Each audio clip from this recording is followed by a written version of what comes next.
Welcome to Attabad lake, मशहूर और मारूफ Attabad lake, जो कि एक ट्रेजेडी की वजह से वजूद में आई थी 10 जनवरी 2010 में, जब एक बर्फ़ का तोदा इतना बड़ा, बहुत, जो कि आप अंदाज़ा करें कि ये अताबाद लेक इतनी बड़ी है, ये उस बर्फ़ के तोदे की वजह से वजूद में आई। यहाँ पर पहले अताबाद गांव था जो कि अच्छा खासा यहाँ पर आबाद था। फिर ये जो पहाड़ हैं इर्द गिर्द, इन्हीं में से कोई बर्फ़ का तोदा इनके ऊपर जो था जमा हुआ, वो नीचे गिरा, और जिसकी वजह से बहुत सी कीमती जानें भी गईं और एक ये झील भी वजूद में आई, जो कि बिलाशुबा बहुत ही खूबसूरत है।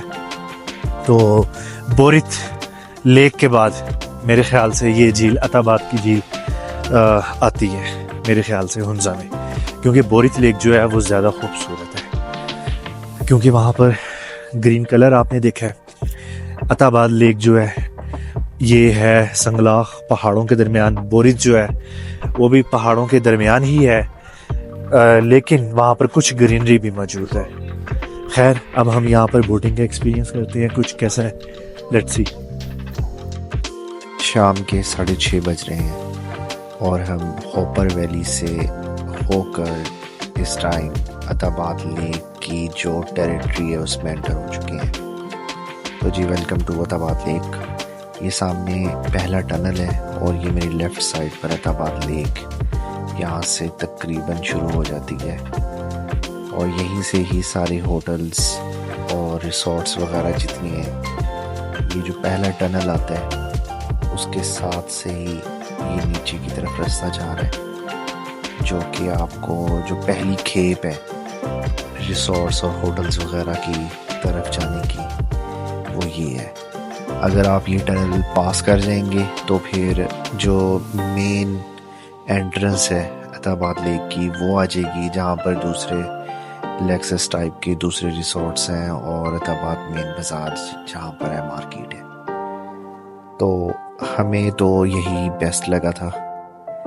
यहाँ से अब हम अपने होटल की तरफ गामज़न है। तो जी, फाइनली आफ्टर सम डिस्कशन, क्योंकि ये ऑफ सीज़न चल रहा है तो होटल्स में भी कोई ख़ास रश नहीं था, बल्कि ना होने के बराबर ही था। यहाँ पर सिर्फ एक हम ही टूरिस्ट फैमिली थे, बाकी यहाँ पर और कोई नहीं था सिवाय ओनर्स के। तो एक होटल हमें मिला जो कि पहला ही था, हम आगे हमें जाने की ज़रूरत नहीं पड़ी, यहीं पर ही सारी फिक्सेशन हो गई हमारी।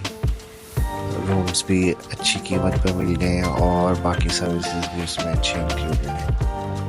तो ये है जी हमारा होटल, जो कि छोटे छोटे हट से यहाँ पर बनाए हुए हैं इन्होंने। और ये इनका ऑफिस है इधर से। और ये जो रास्ता है ये ऊपर से जो मेन रोड है कराक्रम हाईवे, वहाँ से ये नीचे की तरफ आ रहा है रास्ता। तो ये हमें रूम्स मिले हैं। एक रूम ये है और एक रूम इससे नीचे है। और इनकी बालकनी से अताबाद लेक का बहुत ही खूबसूरत व्यू आता है।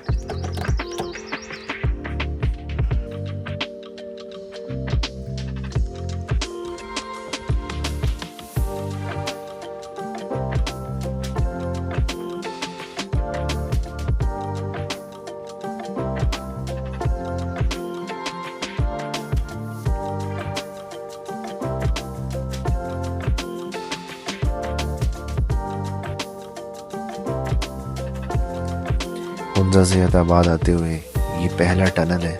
और इस टनल से पहले नीचे की तरफ उतरना है तो आपको ये होटल्स की खेप जो पहली है नज़र आ जाएगी। Attabad lake no doubt Hunza की एक मोस्ट पॉपुलर लेक है।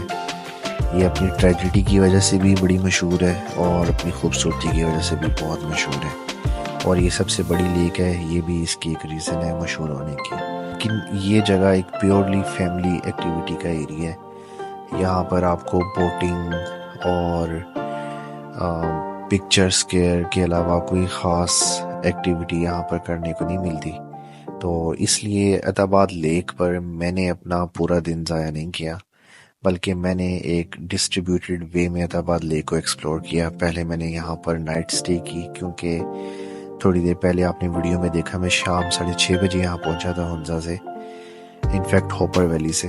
तो यहाँ पर हम नाइट स्टे किया था और शाम में जितना हो सका था थोड़ा सा हमने एक्सप्लोर कर लिया था। उसके बाद हम यहाँ से आगे चले गए थे हुसैनी सस्पेंशन ब्रिज और अंटिल पाक चाइना बॉर्डर तक। तो वापसी पर आकर हमने दोबारा फिर यहाँ पर थोड़ा सा एक्सप्लोर किया, थोड़ी चहलकदमी की। और ये इस टाइम मार्केट है हुंजा अताबाद लेक की, जो कि आपके सामने काफ़ी पॉपुलेटेड है और यही यहाँ का मेन एरिया है एक्टिविटी का।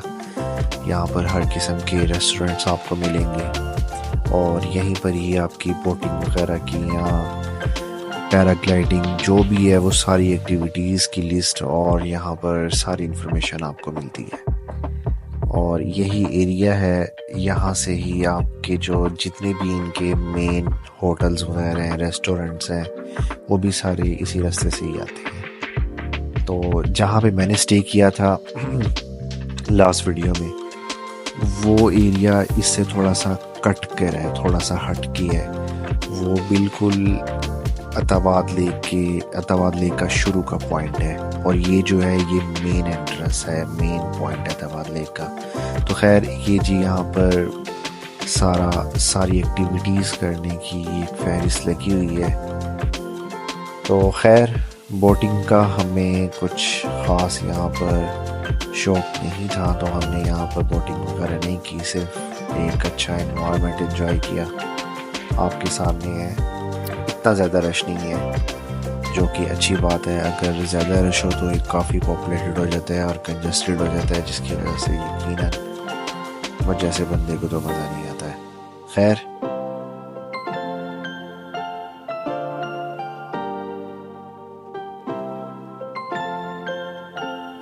आई लव हुंजा और I love wanderlust of Hasan. इस प्यारे व्यू के साथ आपको यहाँ से खुदाफिज कहते हैं। मिलते हैं नेक्स्ट व्लॉग में नई इन्फॉर्मेशन के साथ। तब तक के लिए अल्लाह हाफिज़।